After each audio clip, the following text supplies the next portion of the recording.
Кинорежиссер Лариса Шипитько погибла на 187-м километре Ленинградского шоссе в автомобильной катастрофе.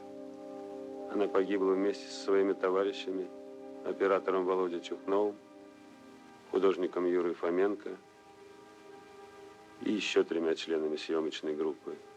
Они только что приступили к съемкам фильма по повести Валентины Распутиной «Прощание с матерой». Лариса мечтала об этой работе.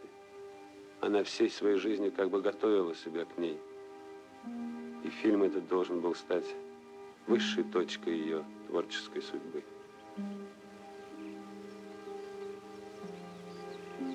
Лариса Ефимовна выбрала меня на роль Дарьи в своем последнем фильме «Матера».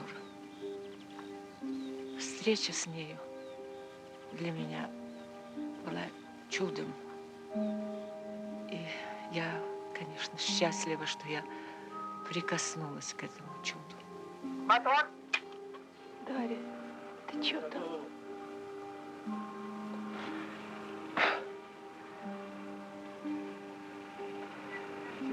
Протянула. Да чё же это будет? Чё? Куда я от вас еду? Зачем? Сморщивайся. Настраивайся. Тележка! Панорама. Тележка. Панорама, панорама. Да. Начали!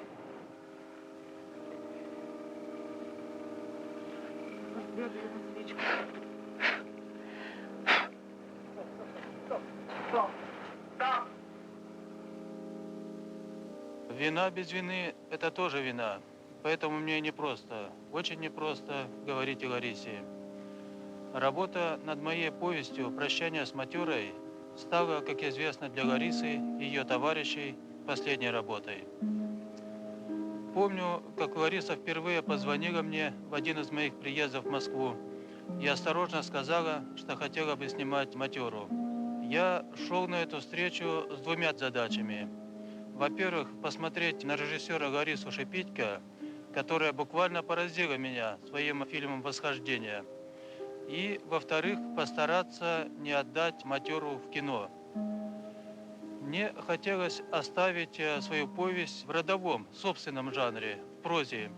Но Лариса убедила меня очень скоро. Она стала рассказывать о том, каким представляет себе будущий фильм. И говорила она так горячо, так заинтересованно, что я и забыл, что собирался не отдавать «Матеру». Вот эта истовость, горение, самозабвение, даже и на начальной стадии работы над фильмом, меня тогда поразили. Убедило духовное родство, в котором я с тех пор больше уже и не сомневался. Убедило не формальное, а творческое, художническое прочтение повести. Вот так состоялся наш уговор. С этого затем началась работа над фильмом. И вот так поднят был дух затопленной матеры, если переходить на язык мистики. дух матерый, который, не разобравшись, для чего, с какой целью его потревожили, взял затем от нас слишком большую и невосполнимую жертву.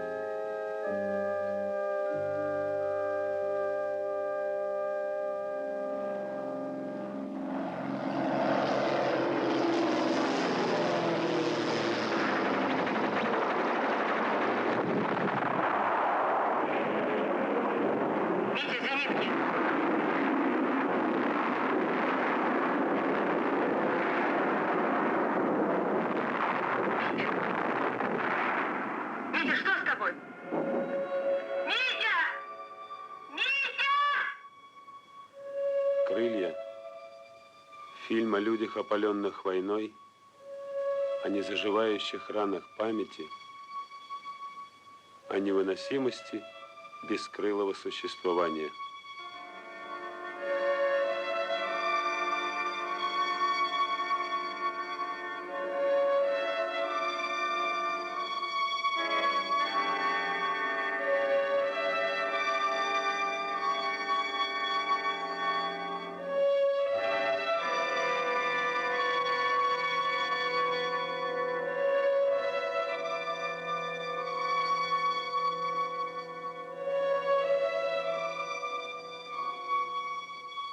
Я хочу объясниться в любви.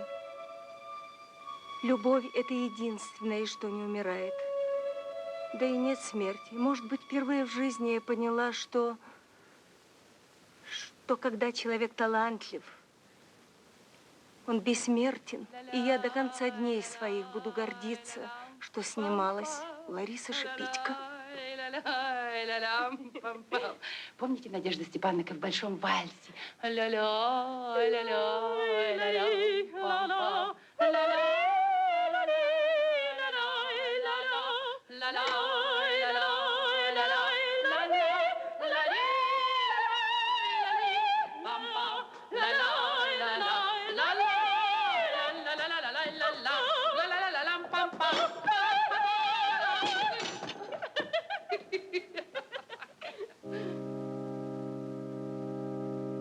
Я даю вам слово, что ничего, ни одного кадра в моем фильме, ни в одном, нет от меня, ни от женщин.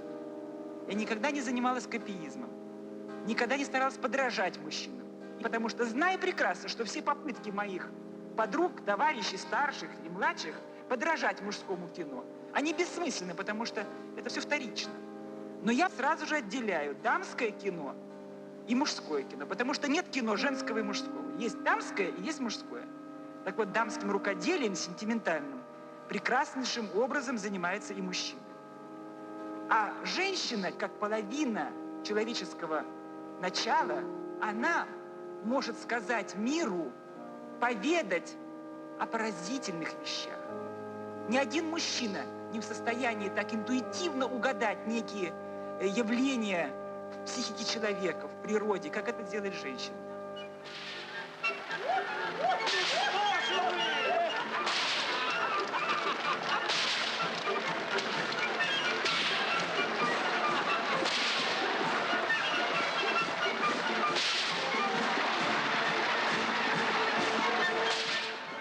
После «Крыльев» Лариса сняла по сценарию Геннадия Шпаликова фильм «Ты и я».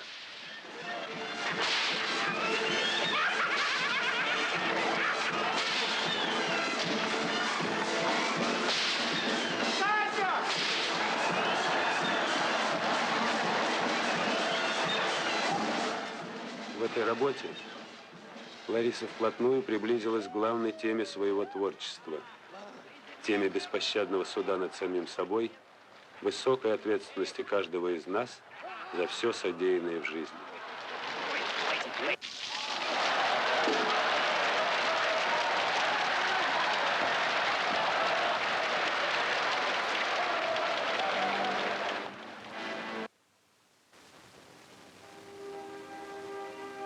Мне было 16 лет, когда состоялся семейный совет, я кончала школу, выяснилось, Лариса немножечко умеет писать, сочинять стихи, рисовать, петь. Всего понемножку. И ни одна из этих способностей не была настолько определенной и очевидной, чтобы я могла набраться наглости, например, поступать в художественный институт, в литературный. И один наш знакомый сказал, да вот есть одна профессия, где все это понемножку может очень пригодиться. И я спросила, а что это за профессия? Кинорежиссура.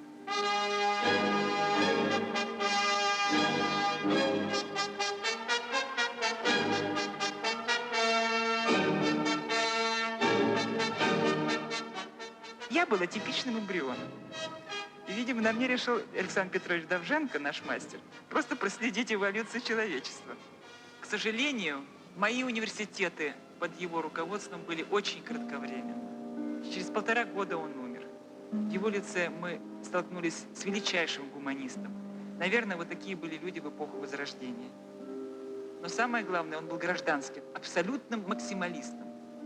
И вы знаете, что прожить все свои 60 лет согласно своей совести, не поступиться ничем, ни одним своим постулатом нравственным, моральным, всегда говорить людям в глаза правду, было очень трудно и непросто. Конечно, никакой фальши, ни о каком компромиссе, ни о каком делячестве, ремесленничестве не могло быть речи. Я не знаю, как бы я смотрела ему в глаза сейчас. Потому что, когда уже сама стала самостоятельным взрослым человеком, я почувствовала, как сложно в жизни следовать этим заветам. Ну, хорошо их провозгласить, а каково жить вот так каждый день? Потому что каждый день, каждая наша секунда подсказывает нам житейскую необходимость пойти на какой-то компромисс, лавировать, ну, смолчать, ну, пойти на уступку временную, чтобы потом наверстать. Казалось бы, ну, что это? Это же просто есть гибкость жизни. Она требует, она заставляет нас, не мы одни, в конце концов. А выяснилось, если в жизни нам кажется, что мы можем на 5 секунд схитрить, а потом свое возьмем, то в искусстве это наказывается самым жестоким, необратимым образом. Нельзя снять сегодня вот картину так ради денег. Вы знаете, ну вот я так вот проходную сделаю картиночку, ну вот здесь я себе уступлю, вот здесь я что-то такое вот скажу, чего хотят, а здесь я этим постараюсь угодить, а здесь я вот это обойду, здесь я полуправду скажу, а там я вообще об этом умолчу. А вот в следующем фильме я вот наверстаю, я вот все, что хочу по полной мере, как человек творческий, как художник, как гражданин, я все скажу. Ложь. Невозможно. Бессмысленно обманывать себя этой иллюзией. Один раз оступился, второй раз на ту же дорогу праведную не станешь. Забудешь путь туда. Потому что, как выяснилось, второй раз войти в одну и ту же реку не дано.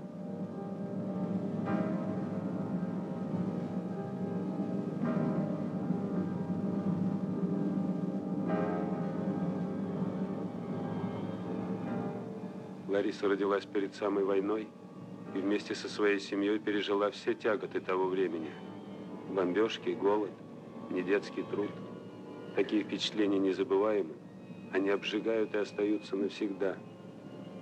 Тогда, я думаю, и зародился невидимый росток той будущей через много лет работы высшего свершения режиссера Ларисы Шипитько фильма «Восхождение».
Если твоя жизнь обращена заботой о другом человеке, то ты уже оправдал свое существование. Это свидетельствует о духовной жизни человека. Это богатство есть достояние не твое личное, а общественное. Если ты живешь жизнью людей, есть вещи святые для каждого из нас. Есть представления четкие о добре, о зле, о морали нашей. Есть такие качества, неприходящие, как любовь к родине. Что это такое? Ради чего мы рождаемся на этот свет? Что мы привнесем в этот мир? Чем мы сделаем жизнь лучше? И в конце концов, мои возможности как человека, ваши возможности.